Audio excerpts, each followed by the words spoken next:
broadcast the major speeches and other happenings from the floor and the podium and offer analysis, historical perspective, and commentary when appropriate. This is Cal Ward Jr. Everybody, and I mean everybody, freaked out in their own way after 9/11, and I guess I personally freaked out in my own way the most in making The Bicycle Thief of Baghdad. I was living in Chicago on 9/11, and all I could think of was how far I had strayed from New York. I was living in Chicago and making my stuff there, and suddenly the whole world fell through the trap door, and I knew I had to get home, and I had to continue making my stuff in the crazy, brave new world. I came to New York with the raw footage for April Fools and The Incredible Shrinking Nigger, two shorts that I had shot in Chicago, but I was already thinking of the next project to make here. And then when news came that the Republican convention was scheduled here for 2004, the pieces started to come together. The opportunity to reach out to the indie filmmaking community, the anti-war movement, and it was also a personal test of my own physical and creative energy to jump into the middle of a 7th Avenue protest and literally grab the footage that I needed in order to make the short that I wanted. It was really saying, you know, we love the city, we care about it, and we're going to be there, and no terrorist is going to keep us away. Hello, hello, this is Failsafe Couriers. You got a rush going down to 1 Broadway? What so proudly we hail at the twilight's last gleaming. Bicycle messengering is slavery. Any of you have ever done it? Know this? It's raw, manual labor under the worst of conditions, done mostly by minorities, and I guess this formed a psychological link between this film and the Civil War comedy April Fools I had made in Chicago. So as in the Civil War, the country was split in two, blaming each other where both were responsible, and it was interesting to navigate between the two halves in a story happening in the here and now, in as pure a documentary style as possible, like guerrilla journalism, to literally steal the film right off the street, to get in and grab the shot and get the fuck out. Just enough. I just might make it to the end of my life. Yea, as I bike through the village in the shadow of death, I shall fear everything in sight, because frankly, I don't know if thou art with me or not. Surely goodness and mercy shall follow me until the end of my shift, and I shall dwell in the house of the Lord as long as I can pay the rent. Amen. So if you're a filmmaker, you fantasize about the ultimate fantasy remake, and I've been on a bicycle all my life, and I guess that a major fantasy has always been to remake a raw slice of Italian neorealism like The Bicycle Thief. I was living in St. Louis when my bicycle was actually stolen. They had snapped the lock and took off, and so I went over to a buddy's house to hang out for the afternoon and smoked a little and bummed out a little, and then walking home, I found my bike sitting in front of a corner deli. So some kids had just snipped the lock and took it on a neighborhood ride, and in a moment, I jumped on my own bike and pulled out, and I knew that there was a chance that I could get one in the back for stealing my own bike. Stranger things have happened in St. Louis. And I knew at that moment I had the ability to make this kind of a short. Now, you can see your life in the street in that context or not, that sense of vulnerability, that sense of danger, and maybe that's what this film was about on a certain level as well. You know, in The Bicycle Thief, as Richie wanders through Rome in search of his liveliness and in search of himself, and at the same time in this war and in my own life in the city, just being a overgrown hippie wannabe, squeezing between buses on Broadway to make a living, and then the convention provided the opportunity to catch that sense of time and space that I think so many of us felt. You know, so many of us that were wandering in the streets that week.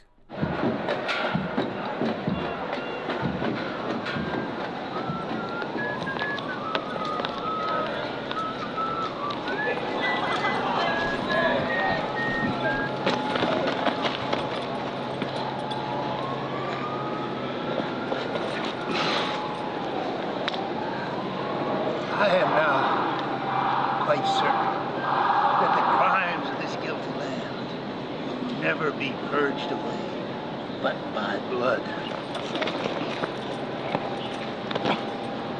I had vainly flattered myself that without very much bloodshed, it might be done. You have sown the wind. Now you will reap the whirlwind. I think John Brown saw the crisis of the nation a little earlier than everyone else did, which is why he was one of the first people who started running across the country with a gun.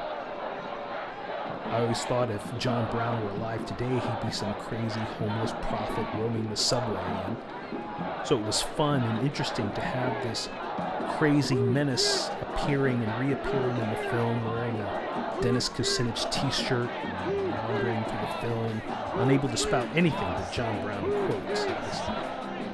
It was lucky to find an actor like Norman who had his own historical understanding of John Brown and yet could also play into the gag.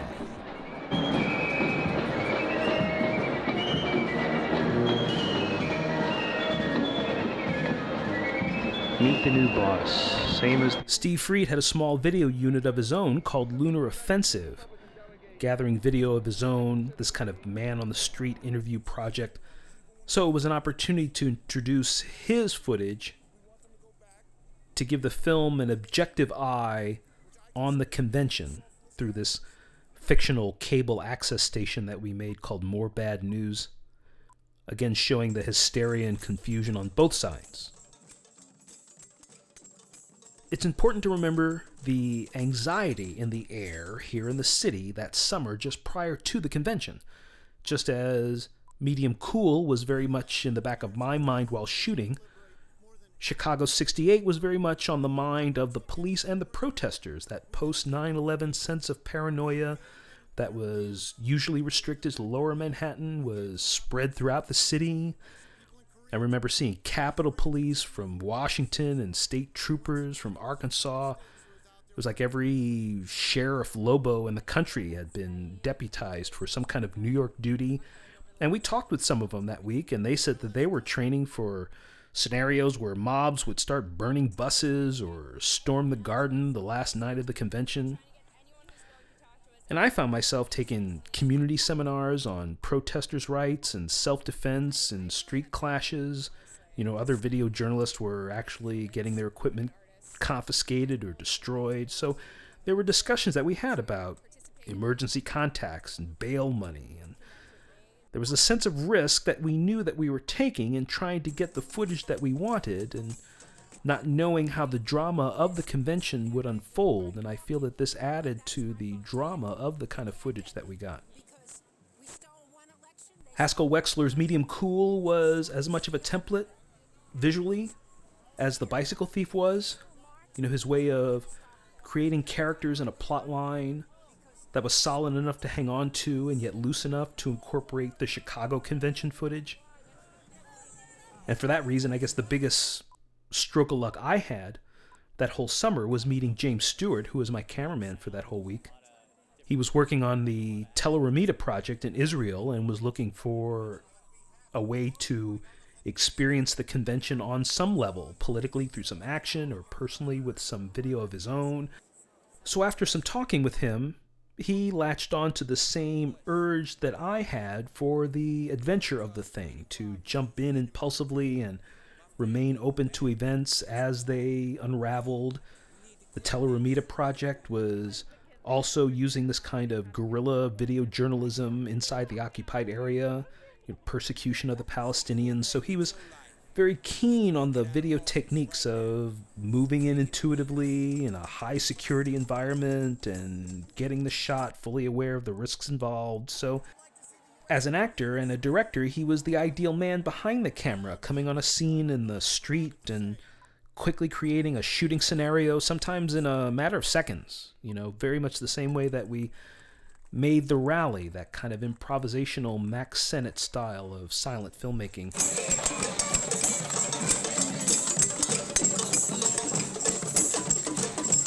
For the sake of the story structure, it was necessary to remain politically neutral. For the sake of the story structure, it was necessary to remain politically neutral. I can guess that a great deal, if not most, of those shooting video that week were working on the part of the anti-war movement, documenting protests for signs of police brutality, and there was plenty of right-wing fanaticism. There was police who were often there videotaping the same protests the activists were, and there were a lot of folks who knew that something was going to happen on some level that week, and they were just shooting and shooting and shooting loosely with no structure at all, and just hoping that they could slice it into something at some time later. While remaining flexible, I knew the story structure I had developed.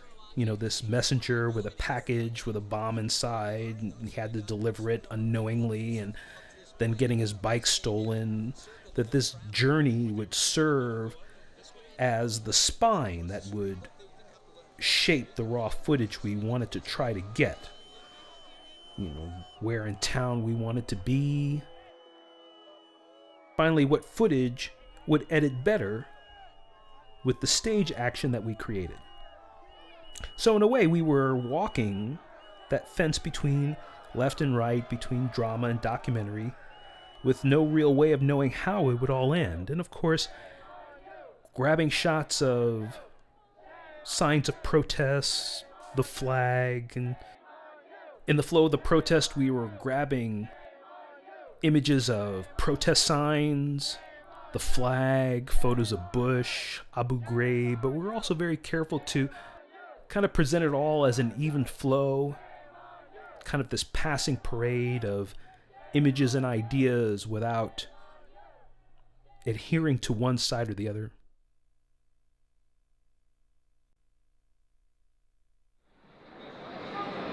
This is 187 standing here fully square. I just got that one Broadway rush. Yeah. All right, I'll call it.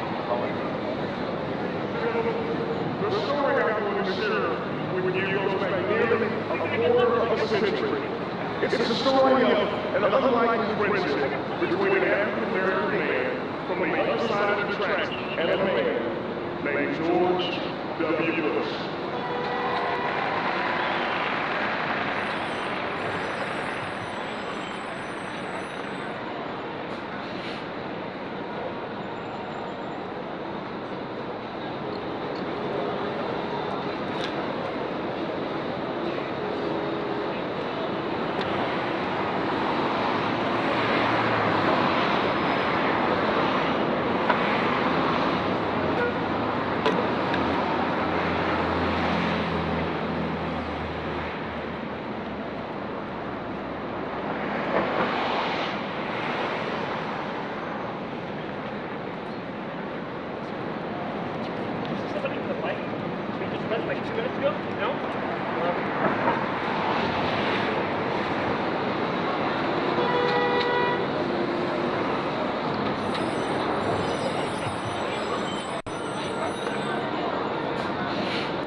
And to institute new government, laying its foundation on such principles and organizing its powers in such form as to them shall seem most likely to affect their safety and happiness.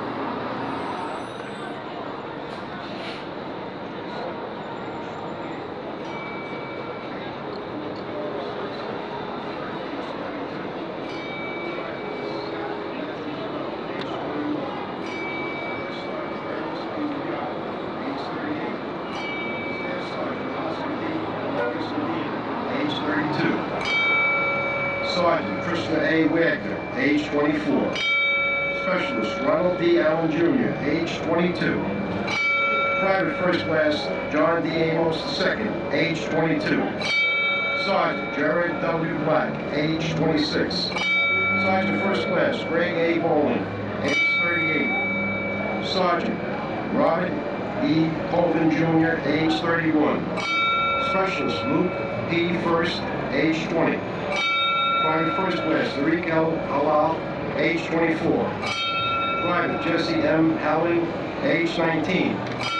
Sergeant David M. Hurth, age 30. Private First Class Christopher E. Hudson, age 21. Specialist William Andrew Jeffries, age 39. Specialist Chad L. Keith, age 21. Private Robert L. McKinley, age 23. Staff Sergeant Frederick L. Miller Jr., age 27. Private Sean D. Hackney, age 25. Continuing civilians from Iraq, Akar Baloo, age 28. Hassan Tahib, age unknown. Muhammad Bahrain, age 25. Rashid Majid, age unknown. Hassan Majid, age unknown. Akam Mahid, age unknown. Uday Sirami, age unknown. Is this mixed fabric? You're not supposed to wear mixed fabric either. Jesus Christ established a new government. You know what Jesus Christ also talking about? Established a new government? Was he executed by the government? He is entitled to be. What about people who don't follow the Bible? When people get upset, like he can get upset, then it's an excuse for the cops. No, to come hold in. on. It's that not. happened over there. You're right. No. I've been here for 4 days. Nobody's getting upset. No one's getting upset. We're asking him civil questions about his position. That's all we're doing. We're Yeah, discussing. but you know, it's like shooting a fish in a barrel. You know he's not going to agree with you. So? And it's going to just We can still escalate. discuss it, can't we? That's what this country's supposed to be about. We get free speech. We can discuss things. If you want to be with a man, I don't care. But then why can't I have Go the right to behind get your married? closed doors and do it. Then why can't I get Not married? even behind the closed doors. Walk down the street with your hat. I don't want to get married. I want to get the That's same not a rights. marriage. Why not? What makes Because it marriage? society has said that for so many years. Society said that slavery was okay. I disagree with you. Yeah, I back that. That's cool. Was okay. You know what? Can I tell you, give you one compliment on the Bush administration? The only fucking one I know. All right, they're saying something about the Sudan, and this cocksucker hasn't said one fucking word about it. And Israel. They're gonna massacre. I'm not talking about Israel, but I'm saying in Sudan they're massacring hundreds of thousands of people, and Kerry ain't said nothing. I'm gonna vote for the cocksucker, but he better say something. Don't use cocksucker as a negative term.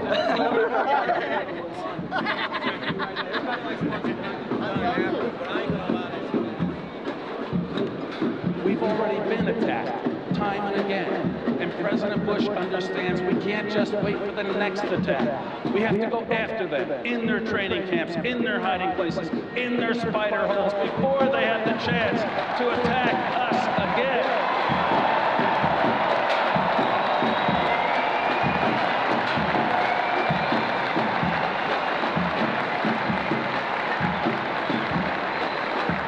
Where is he? Where am I? Heights.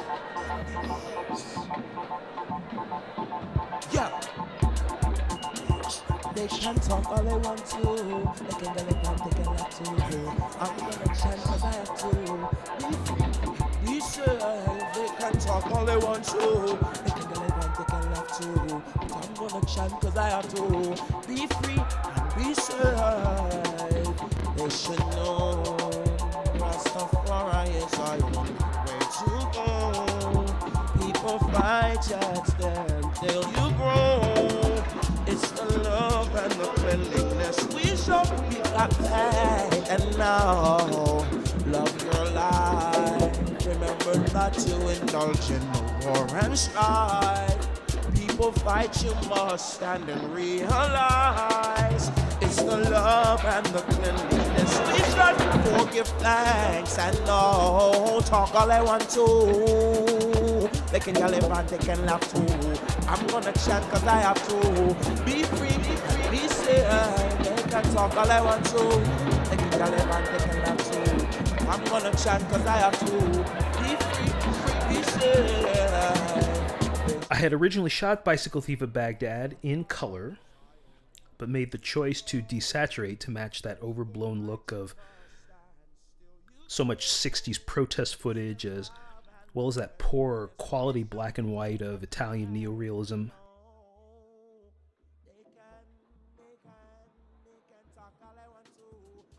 The only color I decided to keep was for the flag-draped coffins. The sudden shock of color was a drama of its own, some way to include the mention of the military and civilian deaths without exploiting them. Again, James with the ability to move through the action to keep this documentary look with little or no planning. We just jumped right into this and just grabbed this shot. This is literally a minute of silence.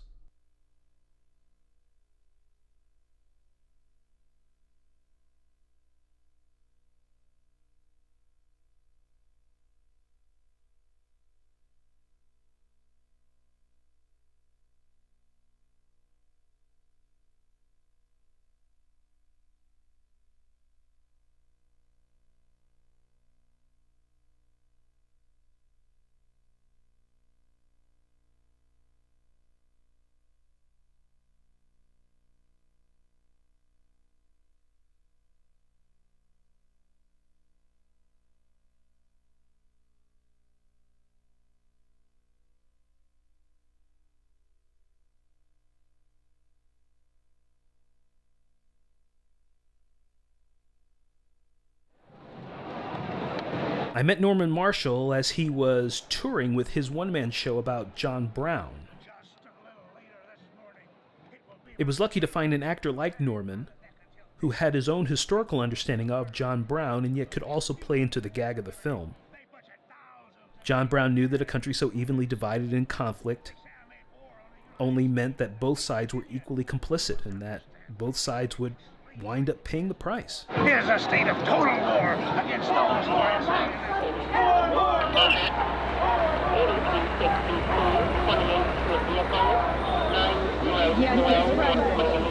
We will not rest until every American who wants a job can find one. I think the big questions that people are going to have to face in November is, what is the way forward from here? And what does America need to do to keep ourselves and the rest of the world safe from people who would seek to destroy us?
To the work, there is labor for all, for the kingdom of darkness and error shall fall, and the name of Jehovah exalted shall be with a triumphant cry, every man shall be free.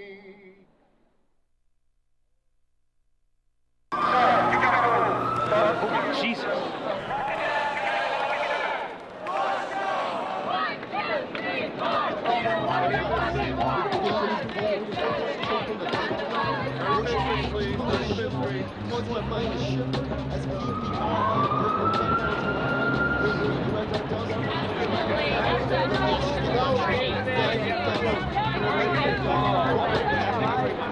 Anybody here seen my old friend Martin Scorsese? Anybody here seen my old friend Abraham Zapruder?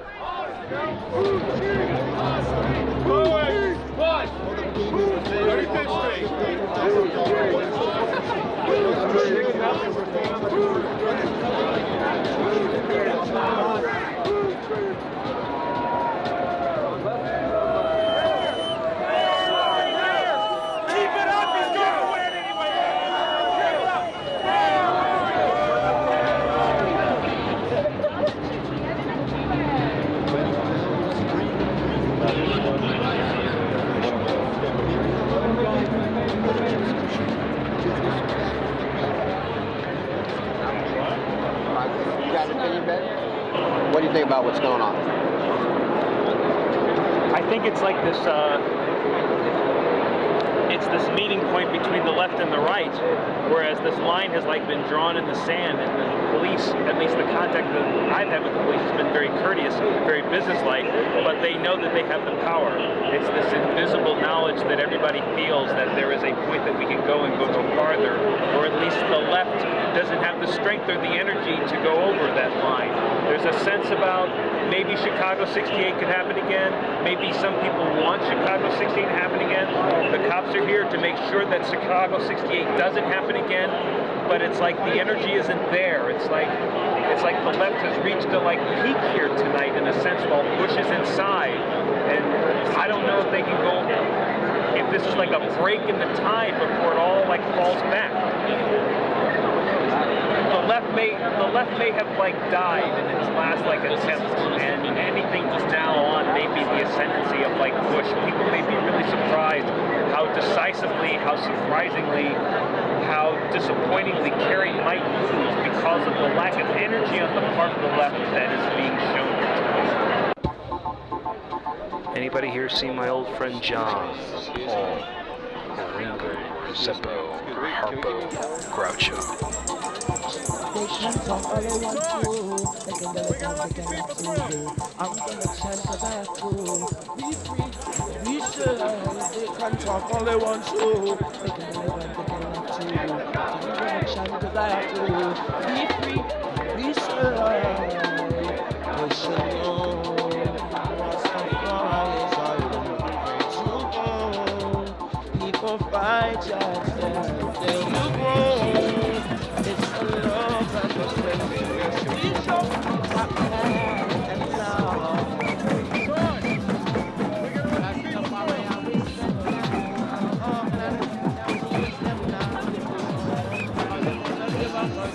Oh, you never see fire without smoke. Burn them out, Rastafari, I will sweat and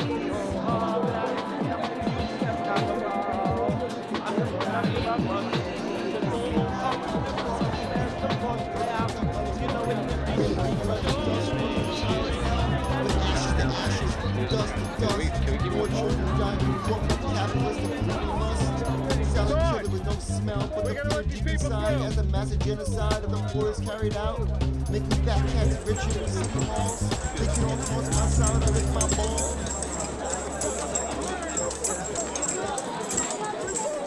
Are you Spartacus? Are you Spartacus? I am not Spartacus. I am just a slave. I am not Jesus Christ. I am just a messenger.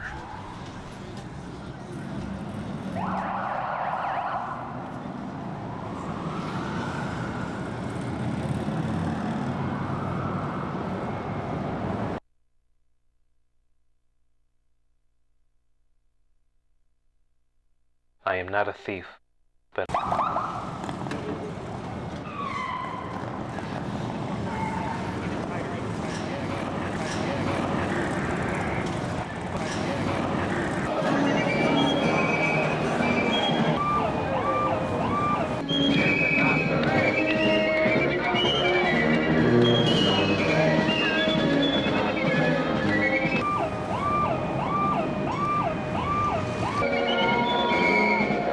This country is designed to move in one direction, one way or another, by the consent of the governed. If the country goes down the drain, it is only because we have all somehow decided to send ourselves down the drain. It's an older political idea that I grew up with in the early 70s, where every single small action we take in our individual lives has a direct political effect. Nowadays, we tend to blame our leaders or each other or journalists or anyone but ourselves for the state of affairs and classify our own individual behavior as benign. And we chase other people because of what we do to ourselves. Easy, your burden has not been light, yet you have displayed the peace that surpasses all understanding. We salute you.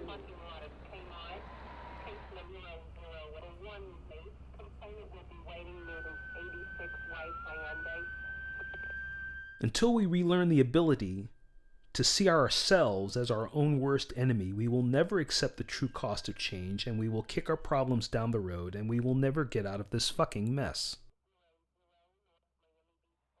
Thanks for watching. He is speaking on that stage that was built today that Ray Suarez described for all of us at the beginning. He's kind of in the round. There are, you can see, the scene speaks for itself. You can see there are delegates. Our choice audience wasn't on all between sides, a benign status quo and the bloodshed of war. It was between war and a graver threat. Don't let anyone tell you otherwise. And, don't like certain parts and do like certain parts and rework. And the president, usually around that time, he's on the phone a lot and he's calling all of us. Work on this section or look at that section or this doesn't say what I wanted to say. And so then gradually you begin to synthesize, and then in the end you really start editing. You start reducing it, trying to cut the length and sharpen it, and to make sure it really communicates what the president wants to communicate. And certainly not a disingenuous filmmaker who would have us believe. Well, I think the assignment for President Bush is real clear. It's the 21st century. He needs to clearly outline solutions for the 21st century versus our opponents who are stuck in the 20th century. Two-party system, two Americas, which is what has become their theme line, really goes back to problems that existed in the 20th century. Not that they've all gone away, but we're now in the 21st century, and we need new solutions for problems in the 21st century. I choose George W. Bush because we know that the next 200 years of American history will depend on the decisions our nation makes today. That was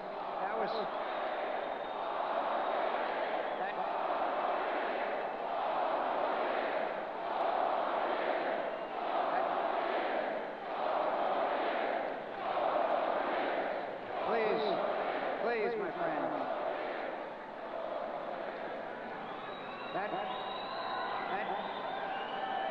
That line was so good I'll use it again. Certainly not a disingenuous filmmaker